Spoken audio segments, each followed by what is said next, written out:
ये कहानी सिर्फ मेरी ही नहीं, पूरे समाज की है। ये आवाज़ सिर्फ मेरी ही नहीं, बल्कि हर उस पिता की है जो रोज़ सुबह अपनी बेटी को स्कूल बस में छोड़ता है और इस पूरी दुनिया के हवाले करता है। ये हर उस माँ की है जो विदाई के वक्त अपनी बेटी की सलामती की दुआ करती है।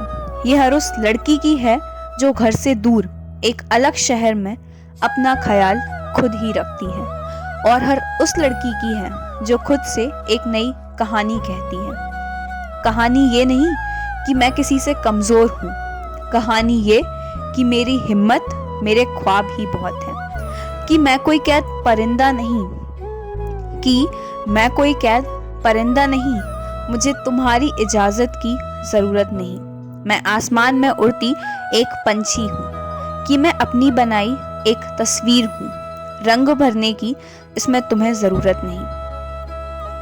मैं अदिति रावत पत्रकारिता विभाग से आप सभी के समक्ष अपनी एक कहानी प्रस्तुत करने जा रही हूँ। मैं आज आपसे एक कहानी कहूँगी। ट्विस्ट ये है कि कहानी के 2 अंत होंगे।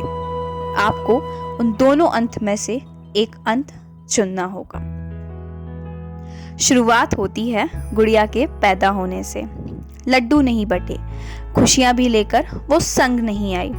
बाबा को फिर से फिक्र सताई। फौलाद बनकर गुड़िया घर आई।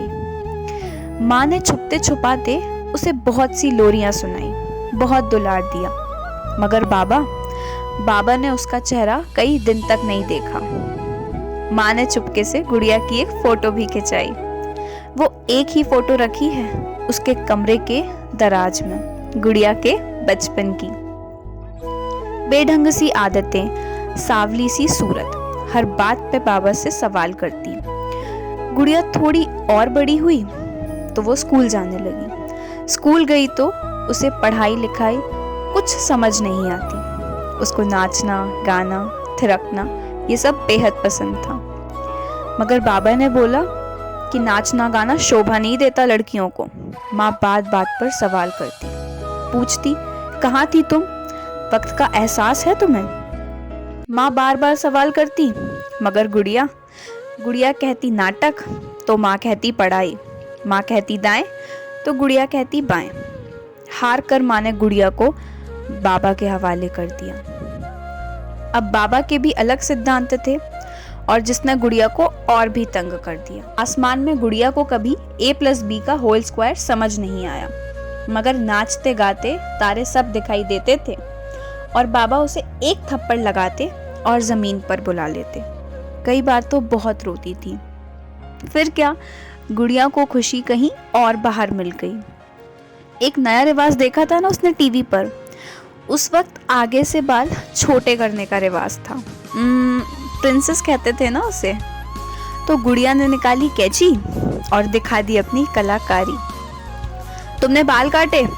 खबरदार, ठहरो, अभी बाबा को बुलाती हूँ। गुड़िया दरवाजे के पीछे छुप गई और बोली, आई एम सॉरी माँ, आई एम सॉरी माँ। बाबा आए और उसे सजा दी और उसके सारे बाल काट दिए। उसने माँ की सबसे पहली बार लिपस्टिक लगाई तो बाबा ने नाखूनों के निशान दिए और उसका पूरा चेहरा लाल कर दिया। गुड़िया बहुत रोई, बहुत चिल्लाई। गुड़िया थोड़ी और बड़ी हुई और अब उसे प्यार राज में मिला। उसकी पहली मोहब्बत का ऐलान पूरे स्कूल में हो गया।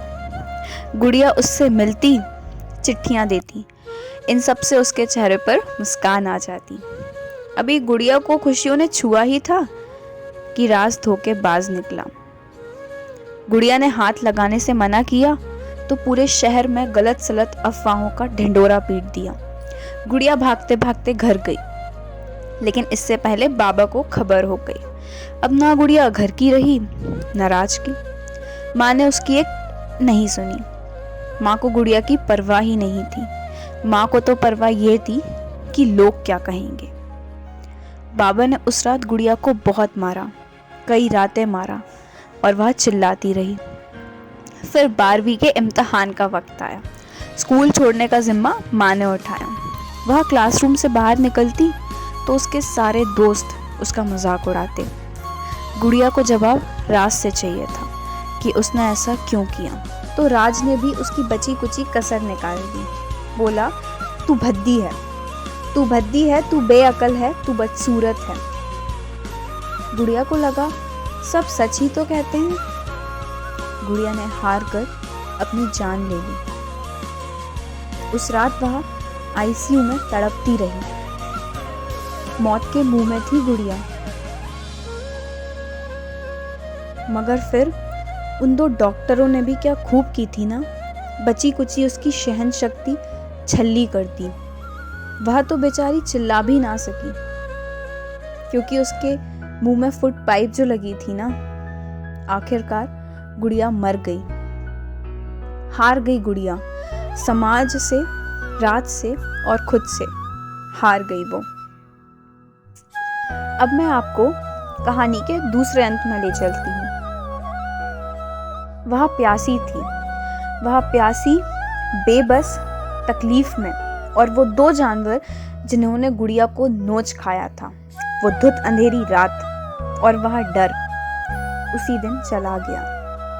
गुड़िया की हिम्मत फिर से जाग गई। गुड़िया मेहनत और लगन से पढ़ने लगी। वह खुद एक नई कहानी कहने लगी और अब वह खुद खुशियां अपने आप में तलाशने लगी। बाबा और माँ भी उसको समझने लगे थे। खुद से इश्क अब इतना करती थी कि उसे और किसी की मोहब्बत की जरूरत ही नहीं थी।